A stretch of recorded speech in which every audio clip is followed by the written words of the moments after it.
అని చూస్తే మనము స్క్రీన్ పైన ఎంత వెంకటేష్ అని చూస్తే ఎలా అనిపిస్తుందో ఇప్పుడున్న జనరేషన్లో ఐశ్వర్య రాయ్ మన వెంకటేష్ గారు చూస్తే కూడా మనం అంత మళ్ళీ ఎంటర్టైన్మెంట్ స్క్రీన్ పైన బాగా కనిపిస్తారు వాళ్ళు, మళ్ళీ ఒక సౌందర్యం చూసినట్టు అనిపిస్తుంది, ఒక అంత కనెక్ట్ అవుతుంది, అంటే స్క్రీన్ పైన చూడడానికి అంత బాగా కనిపిస్తారు ఇద్దరు.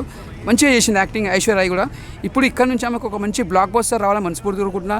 ఫ్యూచర్లో కూడా మంచి పెద్ద హీరోయిన్ కావాలి సౌందర్య అంతా. తెలుగు అమ్మాయి అయినా కూడా ఇప్పుడు దాకా ఆమెకి ఒక హిట్ రాలేదు పర్ఫెక్ట్. అంటే ఒకటి చెప్తా, ప్రతి ఒక్కరికి సక్సెస్ అనేది ఎన్నో ఒక దగ్గర వస్తుంది, ఆ వచ్చిందాక ఆగాల్సి వస్తుంది. హీరోయిన్ కానీ హీరో కానీ ఎప్పుడైనా రావచ్చు. ఇప్పుడు ఎగ్జాంపుల్ తీసుకొని విక్రమ్ గారు అంటే అపరిచితులు వచ్చినప్పుడే అంత పెద్దగా హిట్ అయింది ఆయన. అప్పట్లో అంటే మనం వచ్చిన సినిమాలలో ఆడా కానీ అపరిచితుల తర్వాతనే ఒక పాన్ ఇండియా స్టార్ అయింది ఆయన విక్రమ్ గారు. ఎన్నో సినిమాలు చేసుకుంటూ వచ్చింది, మేము చిన్నగా చూస్తున్నాము, ఆయన కుతే చెప్పింది సార్. అలాంటి హీరోయిన్ కాబట్టి ఇప్పుడు వస్తుంది కాబట్టి వెయిట్ చేయాల్సి వస్తుంది. ఎక్కడ హిట్ వచ్చేది తెలియదు, హిట్ వచ్చిందాక ఓపిక పట్టాలి. సినిమాతో బిజీ అవుతుంది అంటారు. 100%. ఆమెలో యాక్టింగ్ బాగుంటుంది, యాక్టింగ్ చాలా బాగా చేస్తుంది.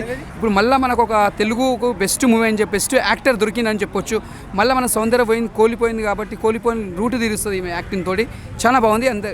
వెంకటేష్ గారు కామెడీ ఎలా ఉంది సినిమాలో? వెంకటేష్ గారి కామెడీ అంటే ఎలా ఉంటుందండి, ఒక పాము పట్టుకొని కామెడీ ఎలా చేస్తాడు, ప్రతిదీ ఆయన కామెడీ అంటేనే ఆరు మాట కామెడీ ఎలా ఉంటుంది అంటే ప్రతి సినిమాలో తీసుకున్న కామెడీ అంటే విక్టర్ వెంకటేష్ గారు చేయాలంటే ఒక సెంటిమెంట్ వండించాలన్నా కూడా కామెడీ వండించాలంటే విక్టర్ వెంకటేష్ గారి. సాంగ్ కూడా పాడారు, ఎలా అనిపించింది సాంగ్? ఆ సాంగ్ పాడుకుంటూ మళ్ళీ ఎంజాయ్ చేసుకుంటూ పాడిన పాట విక్టరీ గారు. ఆయన ఎంత ఎంజాయ్ చేసిండో మన కోసం, అంత ఎంజాయ్ అయినగానే పాట పాడిండు. అది ఇంకోటి లేడీస్కి ఎక్కువ కనెక్ట్ అయ్యే, చాలా కనెక్ట్ అవుతాడు ఆయన సెంటిమెంట్ తోటి. ఫ్యాన్స్ ఎక్కువ బాగా ఉన్నారు లేడీస్ ఫ్యాన్స్. ఓవరాల్గా 3 మూవీస్ రిలీజ్ అయినాయి కదా ఈ పండగకి, ఏది బ్లాక్ బస్టర్ అవుతుంది అంటారు? విజేతగా సంక్రాంతి బరులు ఎవరు నిలుస్తారు అంటారు? నేను ఒకటే కోరుకుంటున్నా, అందరూ సక్సెస్ కావాలి.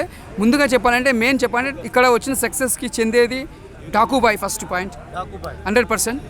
సెకండ్ వచ్చి కంపల్సరీ సంక్రాంతి వచ్చింది, మన సంక్రాంతి వచ్చింది ఆ cinema. Third place game changer. First 3 సినిమాలు మన సినిమాలు కాబట్టి న్యాయం ప్రకారం చెప్పేది అంటే డాకుబాయ్ ఫస్ట్ నెంబర్ 1లో ఉంటుంది, సెకండ్ వచ్చి Victory Venkatesh, third place game changer.